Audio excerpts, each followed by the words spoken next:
ओम शांति। भाइयों बहनों, मम्मा की बातें सुनते सुनते सचमुच मन आनंदित हो जाता है और कभी कभी मम्मा के प्यार में नयन गीले हो जाते हैं। कई लोगों के मन में ये भी प्रश्न आता है कि काश हम मम्मा को देखे होते, मम्मा के की पालना में पले होते। लेकिन मेरा ऐसा अनुभव है भाई बहनों, मैं तो बहुत वर्षों से अनुभव करता हूँ कि जब भी सुबह आँख खुले, सुबह उठते ही एक बार ज़रूर मम्मा को याद करना चाहिए। जैसे हम सब प्यारे बाबा को याद करते हैं, लेकिन मम्मा को केवल जून माह में याद नहीं करना है, मम्मा को प्रतिदिन अपने योग में शामिल करना है।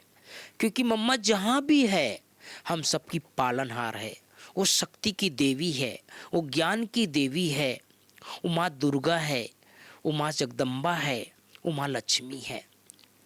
आज आप सबको बताने जा रहा हूँ कि मम्मा किस तरह से भोजन करती थी, किस स्थिति में भोजन करती थी।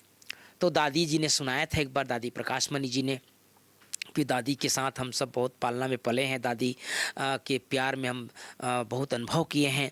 और जब जब भी जून माह आता था, वैसे भी कभी भी आप देखो दादियों के क्लास में मम्मा और बाबा का जिक्र जरूर आता है।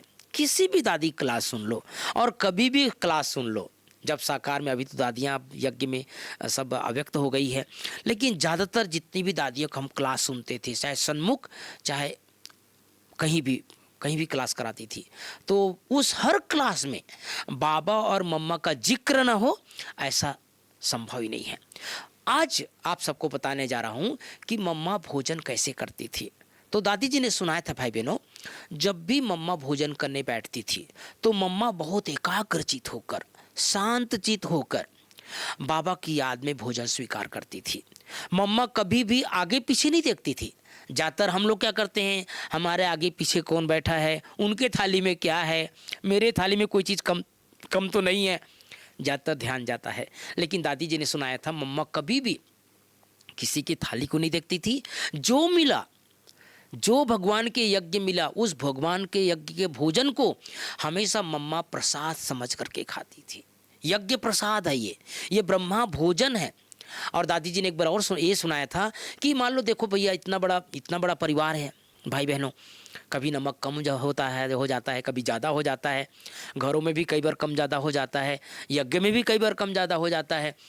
लेकिन कई बार हम कंप्लेन कर देते हैं, किचन वालों को बोलने लग जाते हैं, अरे भाई कैसा आपने नमक ज़्यादा डाल दिया। कभी ये बोलने लग जाते हैं, अरे आप कैसा बना दिया आपने, नमक कम हो गया।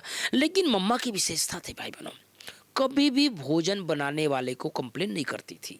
अर्थात कभी भोजन का कंप्लेन नहीं करती थी कि आज मिर्ची ज़्यादा हो गया, या तेल ज़्यादा हो गया, या नमक ज़्यादा हो गया, नमक कम हो गया। चुपचाप बाबा की याद में खाना खाती थी और उठ के निकल जाती थी, अर्थात अपने कारोबार में लग जाती थी। तो हम सबको ये सीखना है कि कभी भी भोजन करें, चाहे घर में, चाहे मधुबन में, चाहे सेंटर पर, नो कंप्लेन, भोजन का नो कंप्लेन। प्यार से बाबा और मम्मा की याद में भोजन स्वीकार करना है, तभी हमें फॉलो फादर फॉलो मम्मा कर सकते हैं। ओम शांति, ओम शांति।